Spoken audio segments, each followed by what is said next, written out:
કાલ પરમ તત્વાય ગુરુભ્યો નમઃ। આજે અમે તમારા પાસે એક શિવરાત્રિના મહાપર્વ નિમિત્તે ભક્તોએ અને યજમાનોએ જે શ્રેષ્ઠ કાર્ય કરવાનું છે, તો પ્રદોષકાલ આરભ્ય શિવરાત્રિનો સમય આ માઘ માસની શિવરાત્રિ ત્રયોદશી રવિવાર તારીખ 15/2/2026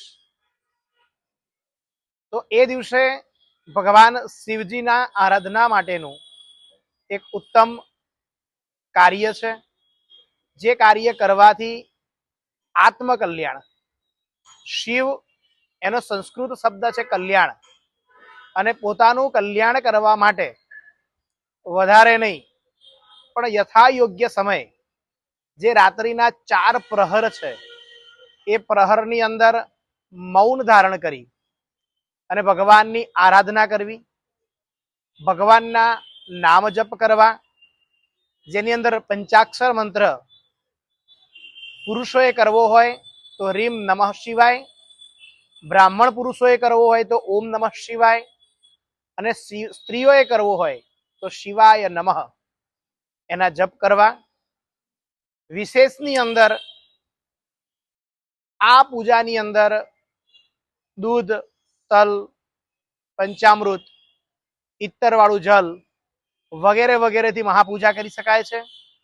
નજદીકના શિવ મંદિરમાં જવું, સવારે ભગવાનની પૂજા અર્ચના કરવી, અને સાયં સમયે એટલે જ્યારે પ્રહરની શરૂઆત થાય ત્યારથી બીજા દિવસે સવારે બ્રહ્મ મુહૂર્તની અંદર જ્યારે ભગવાનની પ્રથમ આરતીનો પ્રહર શરૂઆત થાય ત્યારે આ પ્રહરની પૂર્ણાહુતિ વખતે ભગવાનના કાર્યની પૂર્ણાહુતિ કરવી।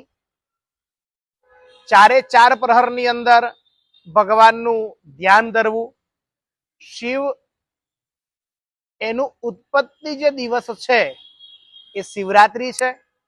આ દિવસે લિંગનું પ્રાગટ્યોત્સવ છે, અને આ દિવસે ભગવાનની પૂજા અર્ચના કરવાથી અને એની અંદર પણ સર્વશ્રેષ્ઠ સમય પંચાંગની અંદર જે બતાવ્યો છે, જેને નિશિત કાલ કહેવામાં આવે છે, અને જે પણ કોઈ વ્યક્તિ બંધનમાં પડ્યો હોય, દોષમાં હોય, ગ્રહ પીડામાં પણ હોય છે, એ વ્યક્તિ નિશ્ચિત કાલની અંદર ભગવાનની પૂજા અર્ચના કરે એનું આત્માનું કલ્યાણ થાય છે, અને એ પરમ તત્વ જે શિવ છે એ એને શ્રેષ્ઠ ફલની પ્રાપ્તિ કરાવે છે।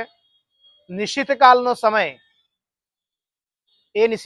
સમય જે છે એ રાત્રે 12:28 થી 3:37 સુધીનો છે।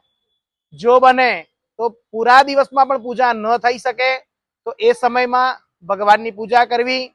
એ સાથે જય શ્રી મહાકાલ, હર હર મહાદેવ।